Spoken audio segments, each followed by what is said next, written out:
Let's bring in Jared Blikre for the breakdown of today's market action. He's joined by a special guest. Jared.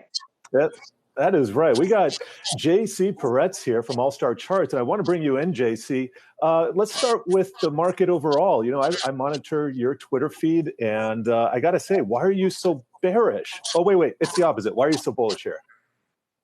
Well, when stocks are making new all-time highs, it's probably not evidence that they're in a downtrend, right? And, you know, the truth is people are afraid of their own shadows. I don't know what everyone's so angry about.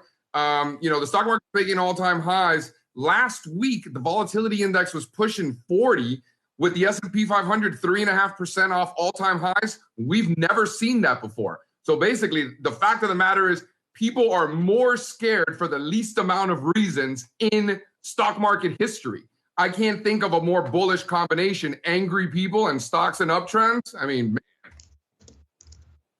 Yeah, and you're looking at the commodities market too. I mean, we got crude oil at a one-year high. I don't think a lot of people thought we'd be holding above $50 here. Let me just get to that crude oil chart.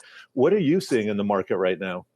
I think people forgot about commodities. You know, in the old days when you and I first got in this business, commodities were booming. Are you kidding me? Oil went to 150. Natural gas was ripping. You know, these Peabody Energy and all these energy and global growth names were monsters. Emerging markets used to outperform. Like, it was a whole different world. And then 10 years ago, everything changed and it's been a disaster ever since. So these millennials have never seen an environment that commodities are doing great. They don't know anything about that stuff. I think they're starting to discover it. And us old timers, right? It's funny to even say that. But the ones that have been through multiple cycles like we have, we remember the good old days. We know that when commodities go, they go. So I think the commodities super cycle, this one has gotten started. I think crude oil trading below zero was what sparked this originally. I mean, I can't think of a better beginning of a commodity super cycle than crude oil trading below zero, right?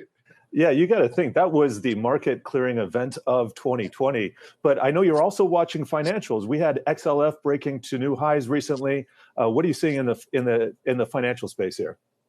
I mean, you can argue this is the most important stock market sector index in the world. I mean, we don't have bull markets without financials. Financials are still stuck below their 2007 highs. They're pretty much right there. And the way I learned it, the more times the level is tested, the higher the likelihood that it breaks. And if financials are breaking out a 14-year basis, it makes it very difficult for me to be bearish. Makes me want to buy the XLF. Look at Berkshire Hathaway. It's actually the biggest component in XLF, represents about 15% of the sector. If we're above 235 in Berkshire, you got to be buying with Warren Buffett. Uncle Warren's going to make us some money.